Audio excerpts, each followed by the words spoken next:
This author says, and what can be said about the inner relationship between the Spirit and Jesus Christ, the Son? Two persons. Let's read. The Christians in Corinth would give us a prompt answer. Paul had warned them, quote, no one who is speaking by the Spirit of God says, Jesus be cursed, and no one can say Jesus is Lord except by the Holy Spirit. That's 1 Corinthians 12. Now, again, if God's Holy Spirit was only the Spirit of Jesus, like I can't remember which Christians teach that the Spirit of God is really just the Spirit of Jesus. It might be the Oneness Pentecostals. I have to go back and do my research one more time. But there's a branch of Christianity out there that basically thinks that the Spirit is the Spirit of Jesus. There's no really true Spirit of God. But if that's the case, then how is it that the Spirit of God says Jesus is cursed? I mean, what is that? Is he cursing himself? Jesus is cursed, and no one can say Jesus is Lord except by the Holy Spirit. Jesus is Lord, except by the Holy Spirit. We're clearly talking about at least two people there. Paul wasn't confused. It's we who are the ones that end up being confused. Let's finalize just to look at this author's commentary tonight with this final paragraph. Paul, addressing the believers in Rome, sums up in one single verse the triune relationship of the Godhead in the believer's life. What does he say? You are controlled not by the sinful nature, but by the Spirit, if the Spirit of God lives in you. And if anyone who does not have the Spirit of Christ, he does not belong to Christ. So notice that Paul seamlessly, we looked at this, and this is why I did the extended excursus in Romans chapter 8. Paul seamlessly interweaves the three persons together in this idea of inside of us as believers, we have been filled with the Spirit. And the word Spirit there can either be referring to the Spirit of God, or the Spirit of Christ, or the Holy Spirit as a third person. So in one sense, we have simply the one God who has taken up residency within us, right? He lives inside of us. God lives in us.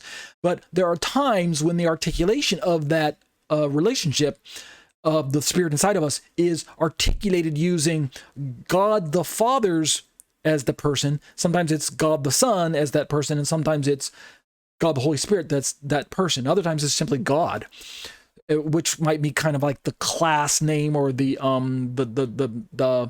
kind name, or the species name, if you want to use that kind of mindset when you're trying to figure out God versus Elohim versus Yahweh versus Jehovah versus Jesus versus all those kind of breakdowns. I have this discussions with sacred neighbors all the time where they try to school me and explain to me that, well, God is not a name, it's a title. Jehovah is his name, or Yahweh, or however the Tetragrammaton name is pronounced by that particular denomination that I'm dealing with. But so God is like this kind of species that the being is attributed, that's his species, as a word, like the species of humans of man is humans. So God is the species word, Elohim, whatever, in the Hebrew, theos in the Greek. But the name of this being whose species is Elohim, his name is YHVH, Yahweh, Jehovah, Adonai, whatever. So Elohim is just a title. All right. Given that concept, when we say that God comes to dwell in us, we're kind of saying that the being, the species, comes to dwell within us. And we don't have to give it a name like Yahweh or Yeshua or the Holy Spirit unless we want to, unless the verse says so. So that's kind of how some people interact with the Romans passages. I'm not entirely opposed to that description, since there seems to be a little bit of logical, that seems to give it a little bit of logical credibility. So I'm not too harsh on those analogies.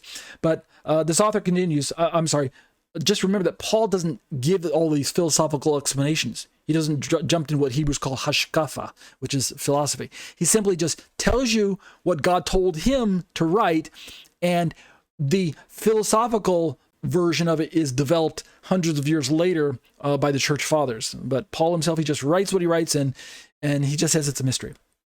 This author continues, and I'll close with this. It is remarkable how Paul puts in a nutshell the impact of God's triune activities on the believer's life.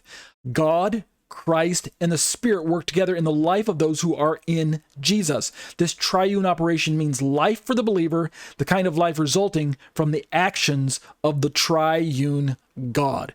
And so that's kind of it in a nutshell. If you read through the New Testament, and you're careful to watch out for these, the way that the language of the Bible interacts with this triune God, you'll find that Paul will write, since he's the one who wrote most of the New Testament, he'll write sometimes that God is doing something unique and special in the believer's life. And then other times he'll write that Jesus, by his very Spirit, is doing something special and unique in the believer's life. And then at other times he'll describe it as the Holy Spirit doing something special and unique in the believer's life. But at the end of the day, Paul is only describing one God, not three gods, but three persons in the unique kind of economic roles that they play and the way it impacts us as believers. We'll pick this up again next week, but that'll do it for Exploring the Shema, discussions on the issues of Trinity.